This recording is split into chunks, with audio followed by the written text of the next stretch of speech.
Oh Yeah, my God, it's I funny. think the problem you do this, you had the prior conversation, and people are like, I have no idea. What are they laughing about? They didn't say Right, anything right, yet. right, exactly. So anyway, I had to do my nails before I came on. I have to make sure my nails are pretty. hey, yesterday I finally took the nail polish off of my big toe, which had grown up to be only this big. And I finally found nail polish remover and took the rest of it off, but it has been on there since probably July. I was hoping it would grow out faster, but it took Well, a while. Oh my well, it's God. a carcinogen. I hope. It was a carcinogen nail polish. Well, that's why I didn't want to take it off. Oh no, the nail polish was fine, although it's all carcinogen. But I only put it on once a year when my toes get so green and stained that not even I can look at them anymore. That it's orange nail polish, baby. Well, I only put on nail polish when my little sister used to put it on me. So, and most of that's probably gone. Although I don't know. Right, right, right. So today we're on a little later because we are also sharing that on Fyre. It's a Facebook page that is sort of collecting great different live streams from people. And so we thought we'd come on a little later and they will stream it over there as well. So check them out, give them a looking and see whether you like it. They are trying to collect good pieces of whatever is left of journalism, which there isn't much left, unfortunately. And I always say the last, and I've sent him a message and he appreciated it. I said the last real journalist that we have left, investigative journalist, is probably James Corbett, who is actually doing real investigative journalism. So not too many left. Not too many left. Well, Well, and Debbie, there's, Debbie digs deep. And so Debbie Digs Deep. That should be her site name, not saying progressive. It should be she Debbie needs to Digs change her Deep. name. She needs to change her name. Oh, she would Um, want to if she could, but you can't change it. If you have more than 5,000 followers, you're stuck with whatever name you picked oh, up until then. So okay. you can't change your name anymore. So yeah, but she has said numerous times how much she regrets having that name. You Numerous know, times. you said something that made me clue in.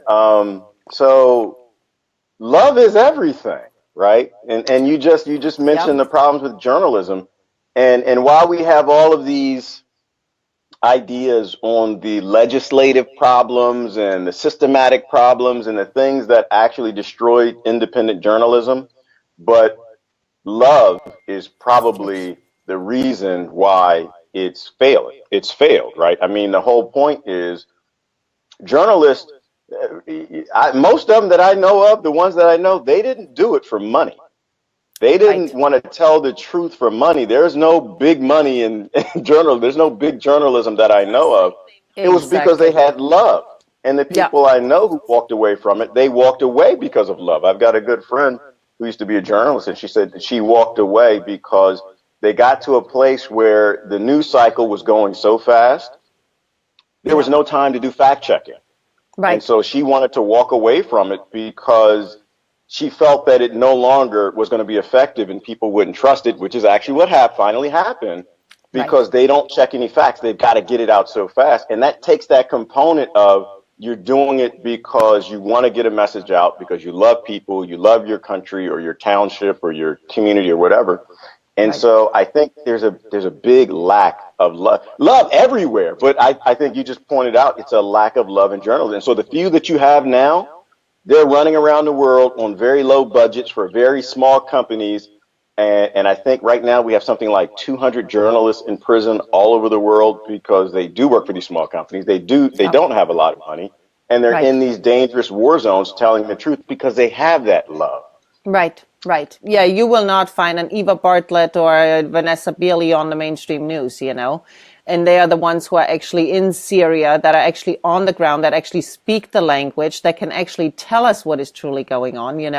And we just don't have that otherwise anymore because the rest, which is called our news media, is fake people with fake white teeth. You know, I mean, it's so pathetic, literally, because I talked to a dentist that literally when they want the job, they have their teeth filed off and then put caps on all of them so they're perfect. Oof. And so, yeah, I mean, it's done as much as it's done their cosmetics. You know, I mean, it's just part of the gig. You get your teeth, put the Hollywood smile on, and be done with it. I mean, it sounds so crazy, but that's what happens, you know? Well, when you take love out of careers, all careers, Right. that's what happens. When you make careers about the acquisition of wealth, instead of I'm a blacksmith because I love it, I'm a carpenter because I'm a doctor because I Right. love it and I love helping people, not because I want to drive a Benz and live in a big house. I mean, not too long ago, doctors, in this country, they used to have bags and travel from house to house. And they were not wealthy people. Right, right. And that's how I still grew up, Gerard. I mean, when I was a child and we needed a doctor, the doctor would still come to the house, and you better made sure you were really sick and didn't call him because you had a sniffle. You know, I mean, you were lying in bed, you couldn't get up, and the doctor would come, and it was a normal thing. But of course, with insurance companies and liability, now doctors can't even do that anymore if they wanted to. You know, to be a traveling doctor, I mean, there's too much liability involved.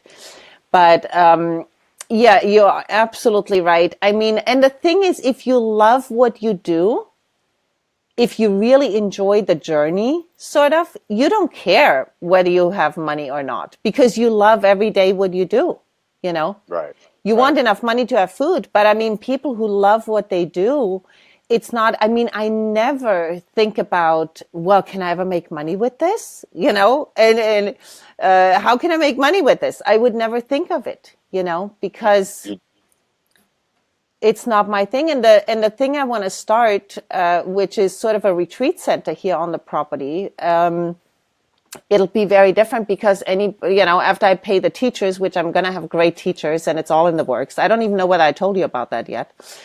But no, you started to. No details. Yeah, and so I've been talking to numerous teachers, and it's all coming together. And I've been working on a website, and so it's all coming together. But any profits that are left will go to the sanctuary, because I think that's a wonderful way for people to contribute and at the same time learn and really gain knowledge about all different ways of living close to the land, and whether that's beekeeping or growing a garden or wild food foraging or herbal medicines or, forestry and carpentry. And, I mean, it's like skills. We need skills again, but even there, I don't think. Because you love it.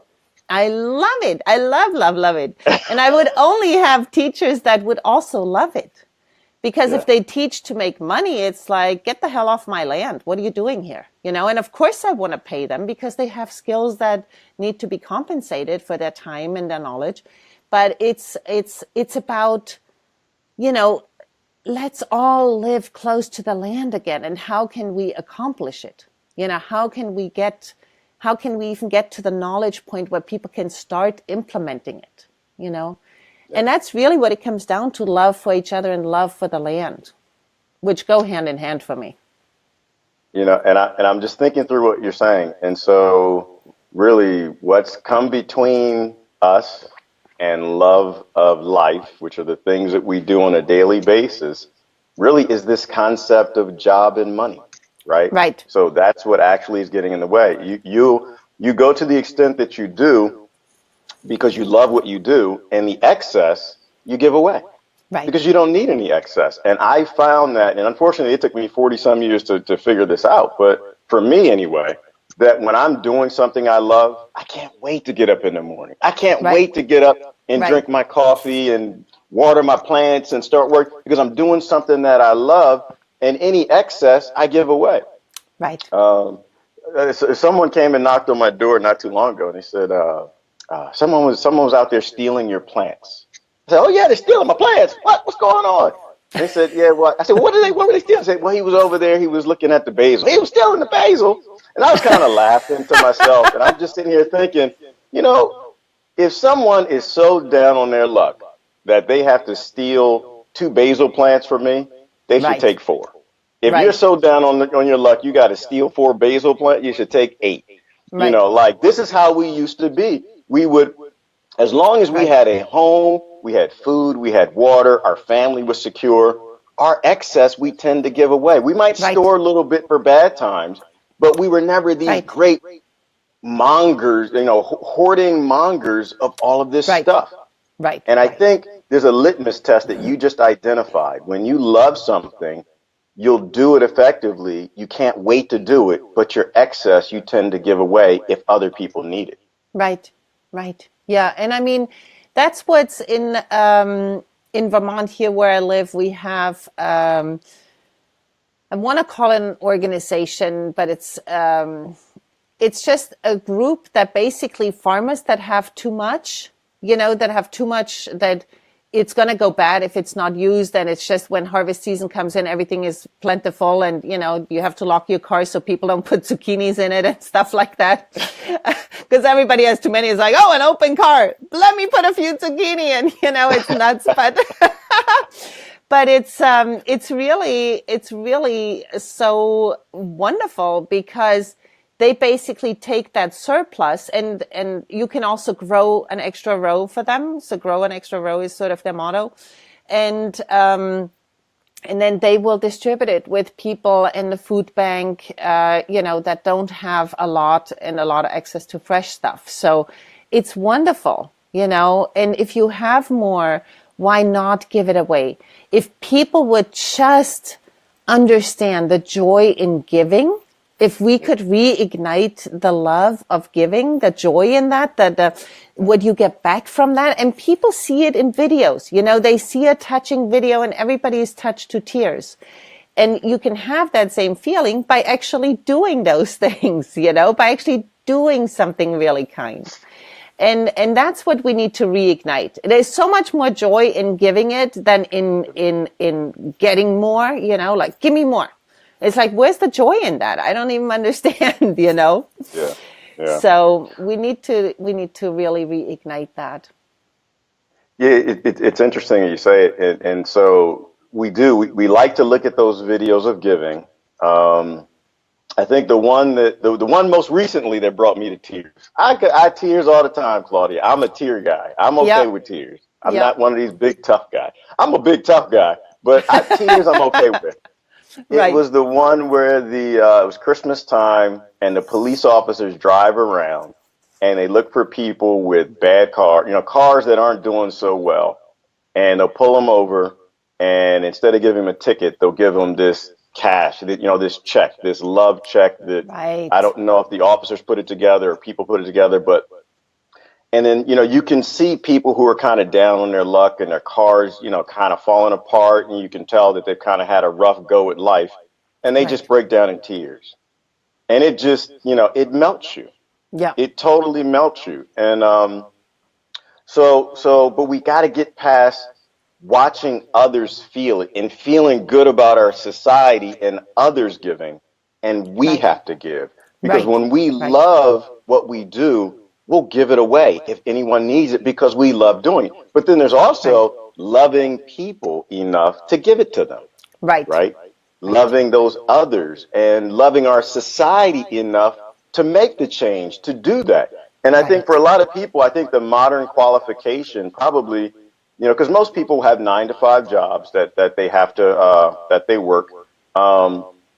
Maybe it's a question of, would you, someone once asked this, they said, would you do what you do for free? Right. That's the test of if you love what you do. Are you willing to do it for free? And maybe that's the litmus test that people should think about is, I'm a dentist, or I'm an auto mechanic, or I'm an accountant. Would I actually do this for free? And if you wouldn't do it for free, I think you need to continue to experience things in life till you find that thing that you love. Absolutely. And Yeah. And it sometimes we have to go through through some people through a couple decades of doing something that they don't like, and they finally get so fed up and the soul can't do it anymore that they then change, but sometimes we have to, I had to go through years of doing something I didn't want to do at all. But I knew this was not my life. I knew this is not what I'm going to be doing for the rest of my life. I knew it was a transition period, and that's how I always treated it, Okay. And I think that's important, that people have a different vision of their life in their mind, ready to go, so you can really work towards that, And when you say, would you do it also for free? Absolutely true, absolutely true. And somebody recently said, well, you just write books to make money. And I was laughing. Because unless you're like Bernie Sanders, who has probably made tens of millions of dollars on his one book, there is no money in books. None. And actually the books cost me money because I put out the money to get them going and to produce them. And then all the money from the sales goes directly also to the sanctuary, because I don't like to do fundraisers.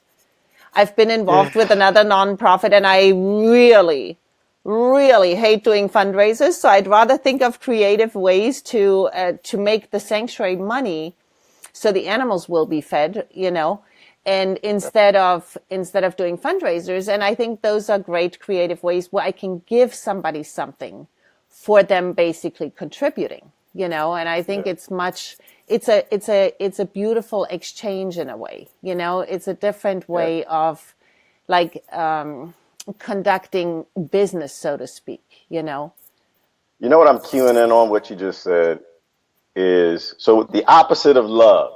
We got lovers in this world, and oh, do we have haters. Oh, do we have haters. And I think about what would drive someone to get up to a point where they come to you and they say, you know what, you just do that for money. You just do that for money. And that's hate, right? They're hating on what you're doing. And so, and I think, unfortunately, a lot of people, they fall into it and they don't really know that they have like a pattern or a life model that's kind of based in this bad habit of hate, because the people around them do it, the people in the office do it, their sister, their brother, their family does it. And I think we really need to qualify our own hearts, and we need to focus on, when are we actually showing somebody else hate? And do we really want to be that person? Yeah. Do we really want to be that person? I find there are more lovers out there, I think, than there are haters. I think there are more people who have this deep-seated love for the things they do on their weekends, their off, or even for their, their job or their business. But you don't really see it. And then if you don't ask someone, what do you do with your excess? Do you really believe in what you're doing? And, or just to find out if they are a good person. But our world is bubbling over with lots of hate. And I don't think it's the majority. I think it's a minority, but it's enough hate that we all can really start to feel it. I think we all are feeling that our world is not going in a good direction. And if we don't actually start to project our love more, that hate might actually bubble to a point where it wins. And maybe, I don't know, it's 5-10% hate or something that actually destroys our planet, our world. It doesn't take a lot of people to destroy a world.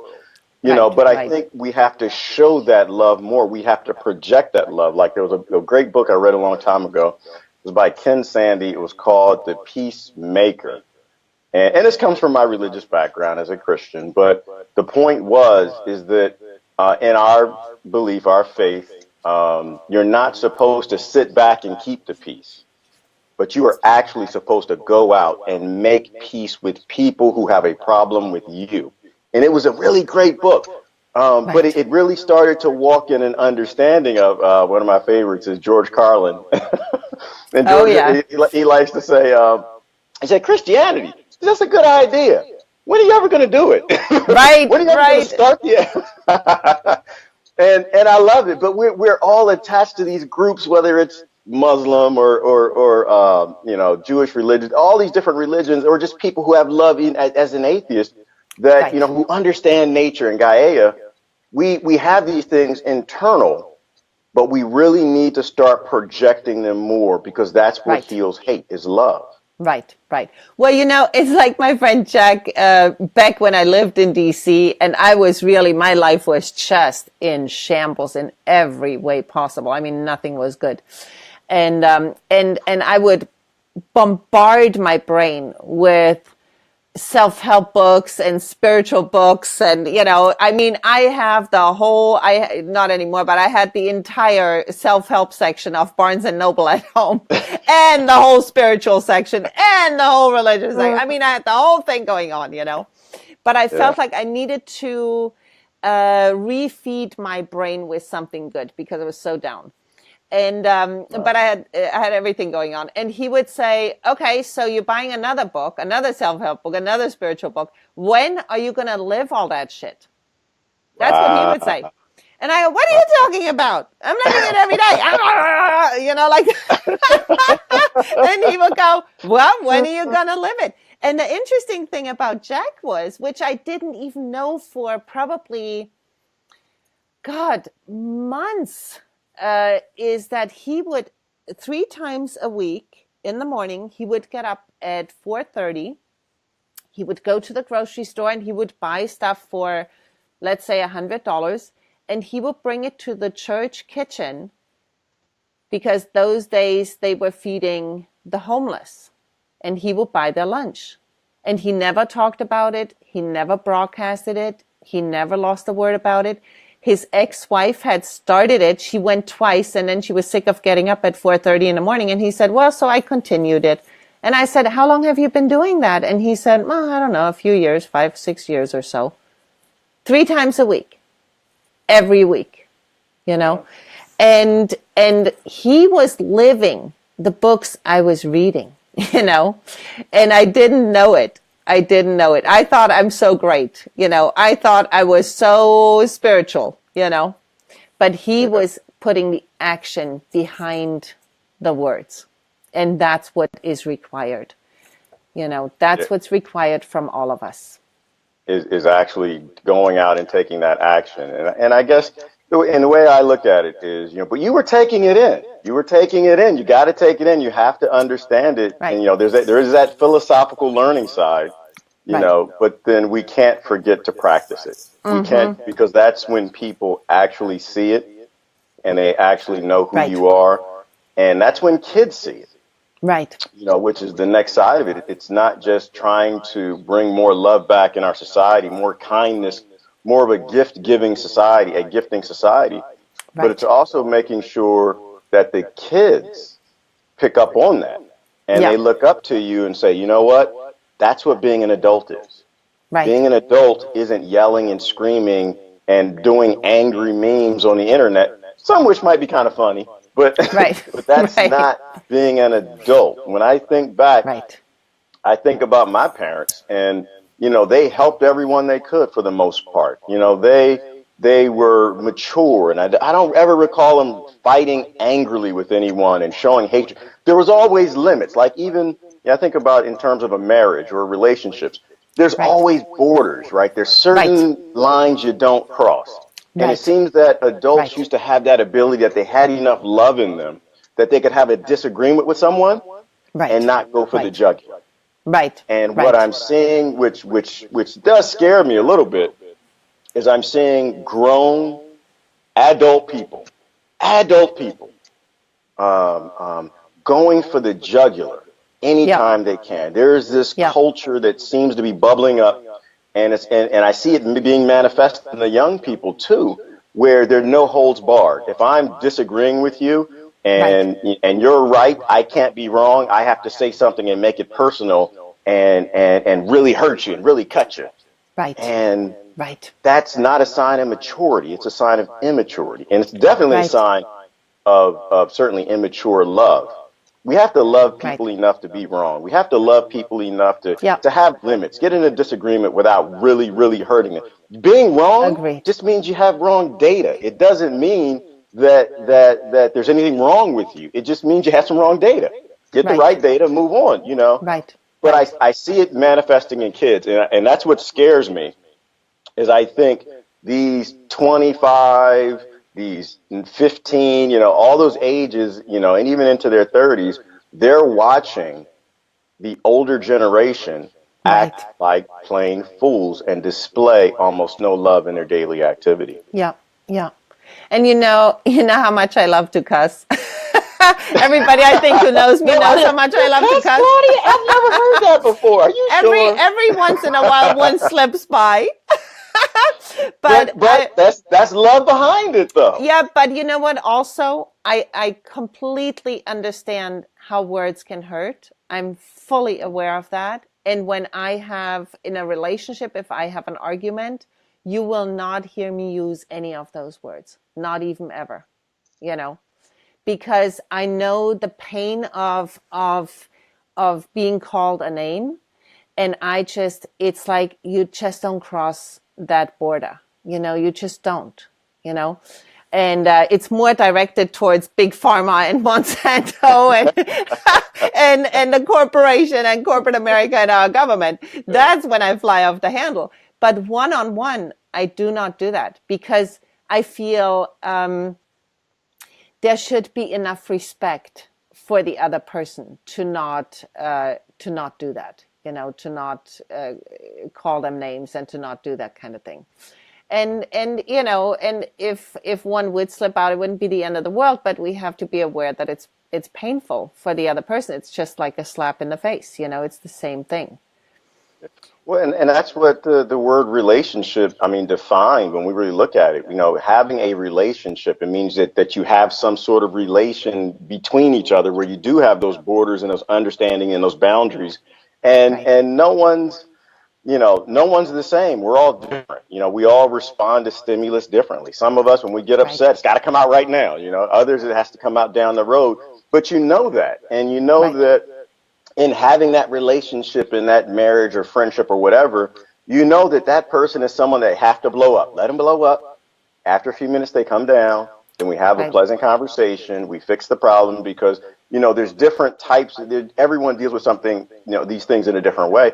But I think the other thing I got from what you just said is we also have to understand we have a relationship with the world. We have a relationship, whether we know it or not, whether we accept it or not, with everybody all over this planet. And we're either making that relationship worse or we're making that relationship better. Every child in Yemen, every child in the Congo. For me, as you know, children are my thing.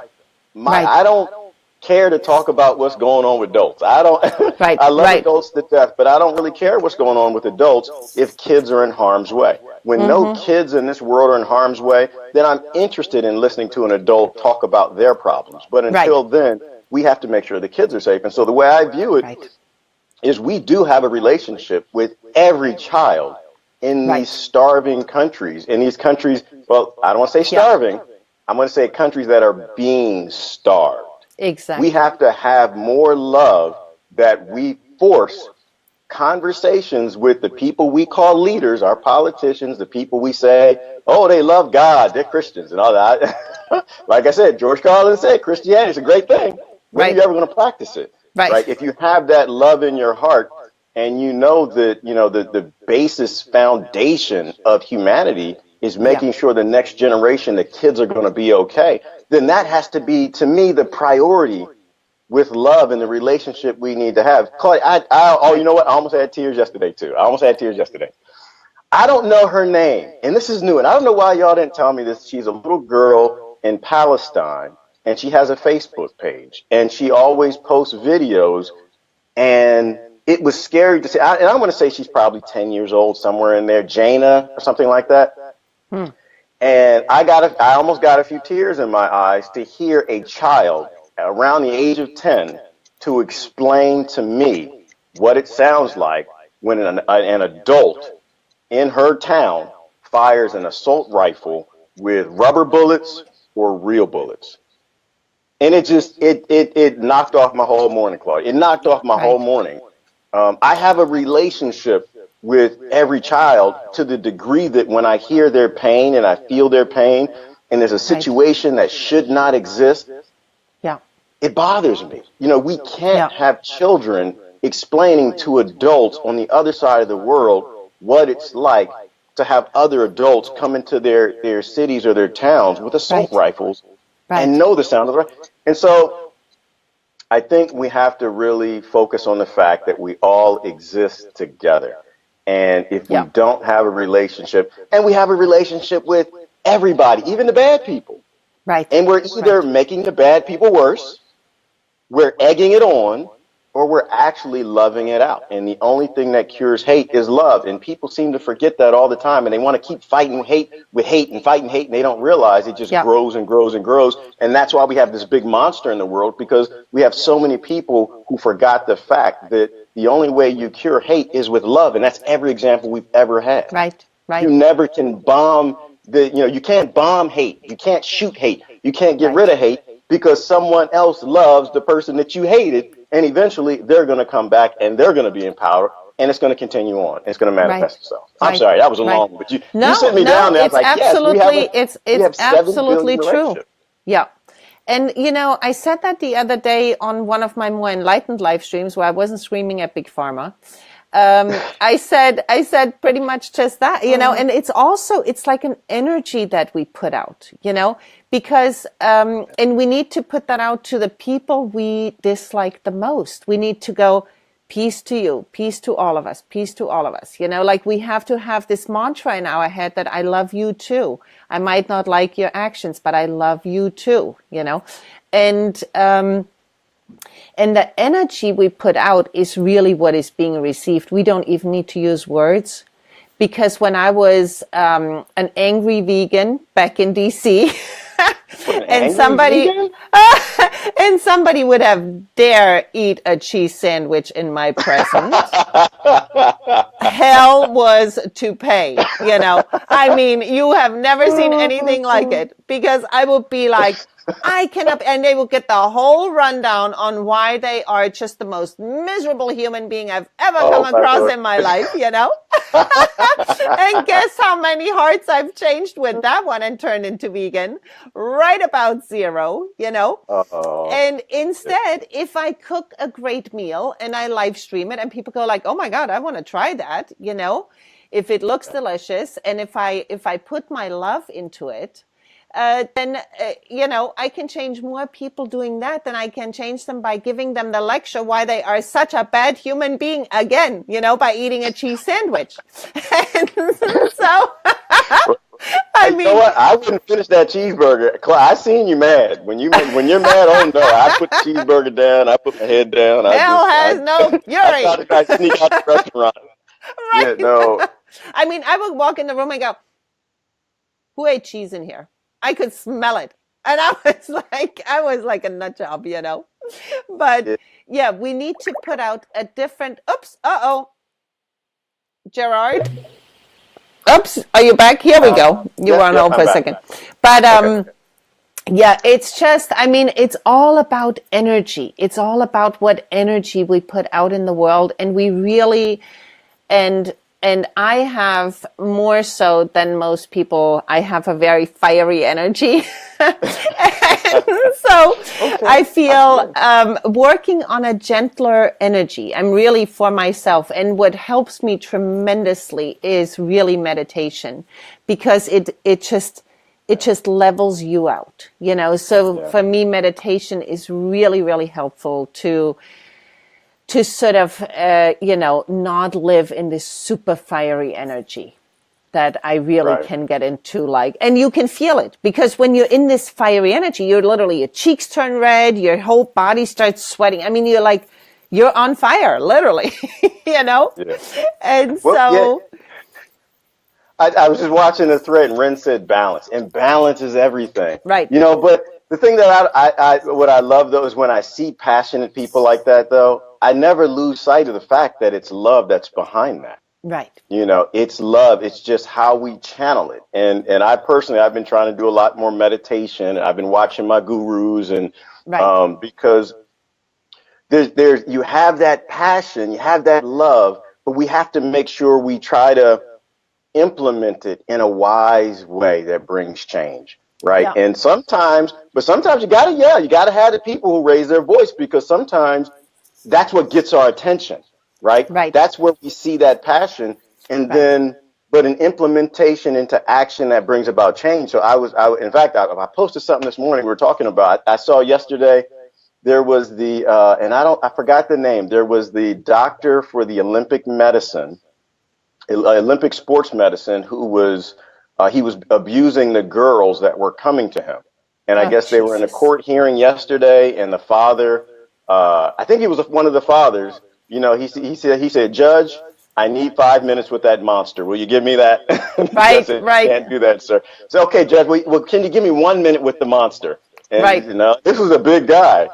And then, and it Right. was a video. It was viral yesterday. I'm surprised you didn't see it. No, it But wasn't on much. and then he decided that there was no justice that was going to happen that was going to suit him, and so he decided he went across and he went for the guy, and 3 police tackled him, you know, in the courthouse. Right. And I was kind of thinking about that. I said, okay, so there's justice, but then there's also prevention, right? We get that welled up, and if he's one of the fathers and you touched his girl, I get it. I'm a father. I get that rage. I have that rage I too, totally but get it.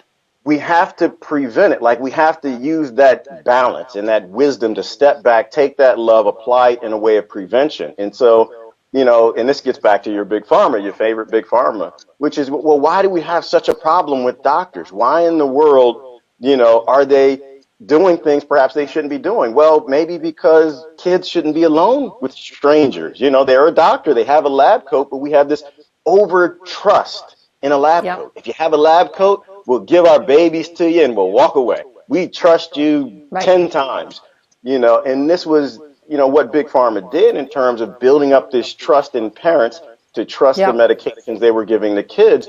While I get the well-meaning behind that in the beginnings, right now it's gone too far. We have to Right. love our kids enough that we question our doctors. We have to Right. love our kids enough that we look into the medications. We have to love ourselves enough that we get a second opinion when they say something, but we Right. also have to bring about, you know, we have to apply that passion and that love, not to go through the courtroom and choke the guy, but Right. to look at the system and let's make sure that's not happening to other children. Maybe Right. we need to make some changes. Maybe big government and big pharma can't be in bed anymore. Maybe doctors shouldn't have closed door visits with little kids. Maybe you know, all these things that we need to think about in Right. terms of Right. applying that passion and that love, not just to choke, but to bring Right. about some sort of preventative measures. True, true. But you know what? I had actually a very similar conversation this morning with a friend of mine, and along those lines. And I said, you know, in nature, and I said it with moms. I'm sure there are dads too, but in nature, you don't mess around with anybody's babies. Oh no! The mama bear will Oh, kill you, and not even like as a figure of speech. The mama bear will kill you. will rip you to I mean, shreds. if you Yes. encounter a bear and it's just a single bear, no babies, Yep. you're fine. If you encounter a mama bear with the cub, Yeah. it's game over. You know, It's if game. you try to do anything. And so we have lost, as a human race, we have lost our fierceness in protecting the young. Yeah. Of any race, of any religion, of anything. We have forgotten how to be fierce to protect our young. And we need to be fierce because the people on the other side are fierce too. You know, Yeah. they are Yeah. not considering their best interest. It's the parent who has to say, are you nuts? Are you out of your mind? Do you even Yeah. know what you're trying to inject into my child here? Can you explain to me Yep. what's all this is? I mean, where is Yep. the fierceness of the mama bear? You know, Yeah. the tiger mama. I mean, all of them, they would never go for that. You do anything Yeah. to their babies and it's game on, you know, and we need to reignite our fierceness for the innocent, you know, for the children, for the animals, for all life that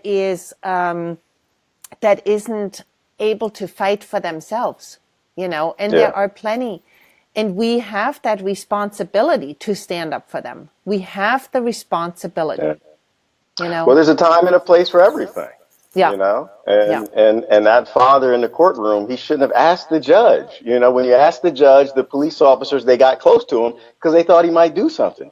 He should have just ran up there right away and jumped on the guy. You know, but and it's interesting. Nature is the best example because there's a time and a place for everything. But Right. when you're aware, you will not be messing with my children. You don't mess with those children. Like I was talking to, and I forgot her name, and I'm sorry. When I was at the cabin, actually, I was talking to your friend who, the young lady who goes for long walks in the wood, days worth of hikes, months hikes. What was her name?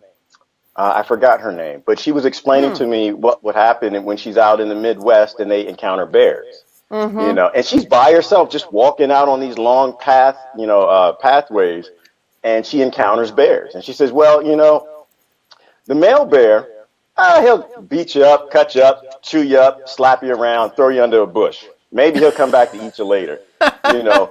But the mama bear is the one that you need to watch out for. She's, I think on one occasion she became, she ended up in a place where the cubs were on one side of the trail and the mother bear was on the other side. And she kind of explained that where, but we know and we're scared of the mother bear because the mother bears of all species have made it clear to humanity and the rest of the world, very clear. You can do anything you like. You can walk around. You can eat our berries. But you will not touch my children. Right. And you're right. When we get that fire back, and it's not even just a big pharma thing, right? It's a big chemical thing. It's a Monsanto and glyphosates, and it's all these carcinogens that they're putting in toys and the plastic rice that comes from China. All these things that our kids are eating, when humanity gets that fire back and knows how to apply it in a wise way to say, you know what? You're not going to touch our children. We will shut your industry down if you touch our children. We got to get that fire back and become as smart as the bear is, because the bear has put the whole world on notice. You can do anything you like. You can live on this planet with us. But if you harm our children because you didn't test the medication you shove it in them, we will deal with you, abruptly. And we got to get that love back. But we got to take this trust down for everybody and start questioning more things. Absolutely. Powered on love. I mean, look at Yemen and the kids who are starving to death. 80% of the population of Yemen is starving. And our military is preventing the supply ships from getting in. That's what we're doing. Our tax dollars. Right. We are perpetuating the death of those people and the death of those children. And when people really literally practice for a moment, practice for 1 minute to imagine it is your child that you have nothing to give to, that you have no food to give to, that is skin and bones, that the belly is bloated, that you have nothing to feed that child. And you're holding it in your arms and there are ships waiting to come in to bring food for your baby and they don't let it in. And it's our government that is doing that. I mean, the rage, I can't even imagine. There is sadness, but then there must be a rage underneath it, And if you want to create terrorists, that's how to do it. There has to be a collective rage. Right? There has to be a collective outrage. Because minimum rage, they know how to deal with that. Yeah. And I try to use kid gloves because I'm like you. I try to bring people together. And I try to use kid gloves when I'm talking about their politicians sometimes, but sometimes you got to take the gloves off. And the reality is none of the leaders in the world are talking about Yemen. Some of the leaders are making it work, and it's 20 million people that are starving. And we have to have enough love to not back our politician or to lay down the silliness with not liking that person and say, you know what, I don't like your politician that much, but this is one thing we need to talk about. I have enough love in me than hate for your politician or love for that politician to stand up for those children and to start to speak. When your politician says, what gets under my skin, probably a little worse than food sitting right outside waiting to go in is the fact that we let our world leaders talk about everything else but what's important. Yeah. We talk Yeah. about funny stuff. They go dance and sing. They're on the beach and they're golfing and they're doing all these things and they're talking about health care and they're talking about what they're going to do in the future. Right. And if we actually had enough love as a species, if we had half the love of the bear, Claudia, Right. if we had 10% of the love of the bear for its Right. children, no politician would be allowed to say anything on a microphone Right. anywhere in this world until those ships were allowed in to make sure that those kids, because I Right. think about, and I'm a spiritual person, I think about globally the spiritual things that we can feel in terms of children who are starving and dying in the night, Yeah. every single night, Yeah. and it's not just Yemen, it's the Congo. There are 400,000 starving there. And Yeah. these aren't people who are starving from a lack of food. They're starving because the world refuses to give them food. Their neighbors are keeping the food from them. Yeah. And so we got to have more love. We have to tap into that love. And this is why, like I said, I'm very Yeah. critical. People say, there's a big anti-religious thing that goes around. And the only thing I encourage people to think about is, you know what, well, have you ever tasked that person, instead of attacking their religion, have you ever tasked them, well, what does your religion say about starving children? Does it Right. say anything about Does it say anything about killing children for profit? Does it say anything about that? If it does, how about you tell me about that? I'm interested in your religion. Right. Tell me Right. what your scriptures say about allowing 20 million people to starve. Does it say anything? Maybe, we need to approach our conversations with more love. We need to let them Right. be polling and from not even from a sarcastic perspective, but from a curiosity. Because I can tell you what mine says about letting children starve. I can tell you what, Right. the thing that I don't understand God. I'm not going to pretend that I do. But that thing that I call God, I can tell you what it says about those who hurt children. It does not say anything. If you are hurting children on Right. this planet, you know nothing. That God doesn't even know you. Right. That God Right. knows nothing about you. And so people, they put these labels on and they think that and unfortunately they are Yeah. representing some of these religions. But if that religion says that you're not supposed to be doing it, I just think we need to task people more with Right. looking into what they're actually supposed to be believing. And like Right. you said, not just Right. reading the book, Right. but Right. actually applying what those books say in terms of love. Yes. Yes. And I need to bring it back to politics one more time, not heavily, not heavy-handedly, but I need to bring it around one more time, because If greed is coming between love and politics is probably too, that's coming between love too. We got to talk about it. That's well, on the top. and I really feel we all need to have a baseline of integrity. Each individual watching, we need a baseline of integrity. And the baseline should simply be, if a politician takes a dime from the military-industrial complex, they are not fit to be a public servant, which is what they're supposed to be. They're supposed to be a public servant. So if they take one dime from the military-industrial complex, they're not fit to be a leader, because they're already corrupted. They're already corrupted. And you can almost name none of them that don't take money. Almost none of them, including the ones that people think are just very godlike. $300,000 to $400,000. So I just need to point out, we need an ethical integrity baseline in ourselves that says, you take any money from any lobby, really, I'm done with you. I'm done with you. Because then you are part of killing people. You are part of it. You are perpetuating the problem. And when people perpetuate the problem, they are as guilty as the ones doing it. Because you know what? And I had that meltdown the other day when they're cutting trees. And I'm as guilty as the logger cutting the trees when I say, can you log my land? Just because I'm not running the chainsaw doesn't mean I'm not the one killing the trees. When somebody gives the order, they are as guilty as the one pulling the trigger. And we need to understand that. We need to understand that if we would actually have to slaughter the animals and then eat them, there would be a hell of a lot more vegetarians and vegans on this planet, because not too many people are willing and able to slit that cow's throat before they eat the steak, and that's what's required. I'm so glad you mentioned integrity, because I'm actually I was thinking about integrity just yesterday, and I overthink things sometimes, but it's personal integrity too. Absolutely. I'm not in any groups, and I make it very clear to everybody. They think I'm in there left, right, conservative, white, black, Christian, Islam. I'm even my religion. It's an internal thing, right? In a certain position, and I've got an internal scientific thing in another position, and they debate each other all the time, which is good. They agree a lot, but it's about integrity, and right.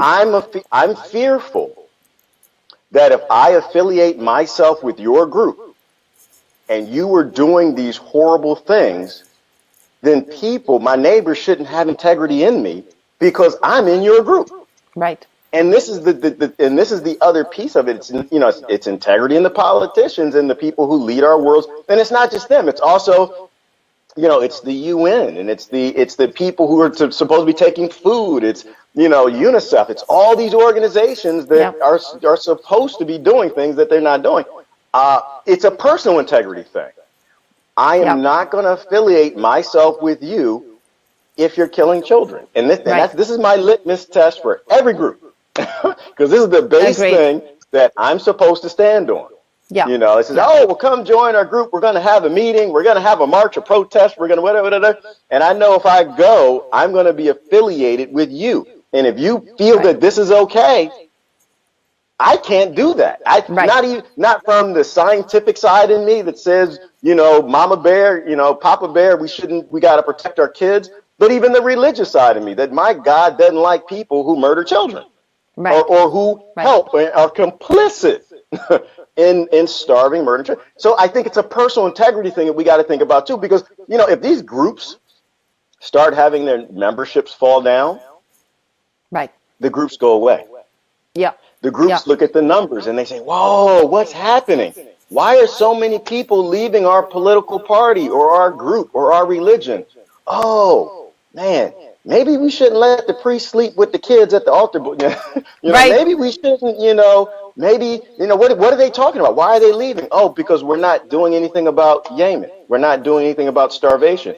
They realize that we're hypocrites, and we talk about kids all day long. We will start wars for 3 kids who get hit by a chemical weapon, but we won't do anything for 20 million or 2 million kids that are starving in another country. They see the hypocrisy. If we don't use that love to train our politicians the same way we train up our kids, we're going to have spoiled leaders, and we're going to have a world that spoils. Yeah. And that's where we are today. Can you believe that our hour is over? It always happens. You get these topics. Love is too big. We could be for 48 hours and not even. Oh my God! I know that we improve and show more love to the world. Right. Absolutely. Right. But it's the missing ingredient in everything. It's not the just missing jobs, politicians. Yes. Every interaction that we have, it's the missing ingredient that spoils every recipe that our world is failing in every single category. Yeah. Because we don't apply that love. Right. Right. And I want to say, sort of in closing, that we can talk about what everybody needs to do all day long, but what we need to do is individually, each one of ourselves, we have to grab ourselves by our own nose and say, where am I lacking? Excuse me, where am I doing the wrong thing? Am I the person that I want to be? Am I the person that I can look up to, or am I not? Excuse me. Yeah. Is there someone out there that hates me that I need to, and I need to heal something? Right. Something that I just block them. I just block you have to do that. Oh, sometimes you hate me. Sometimes you have to do that. But for me, if it's a bot, I'll block it. But if it's a person, I block them and I let them calm down, and then I reopen it because there are people who go through things in life, and there's a lot of people who have been through really bad situations, and it's a chemistry in their brain, it'll flip, and I love those people too. So I don't permanently block people, but if you're taking away from a love discussion, you gotta step away. Right. But we have to reach out to people who hate us, and not the internet. The internet's a bad example. I'm more meaning in life, Right, like exactly. we need Exactly. to I reach mean, out to the thing is, if you would die today, do you have unfinished business? And wow. that's a really important question that everybody can ask themselves. Is there something that if I would die today, is there unfinished business? Is there something I want to heal? Is there something I want to say? Is there something I need to do? And if you don't live in that paradigm that you did everything, you don't have unfinished business, and that got clear to me when I lost somebody really, really brought it home. Then if you don't live in that space, you're gonna live with regrets, and that's not a good place to live. So I hope you live in love and not in regrets and anger and ignorance. And and there it is, our hour. Yeah. Thank you, We should. Gerard. Thank you. We should live every day like it's our last day here. Because one day it will be. Might be today. Absolutely. Might Hey, be listen. today. Thank you.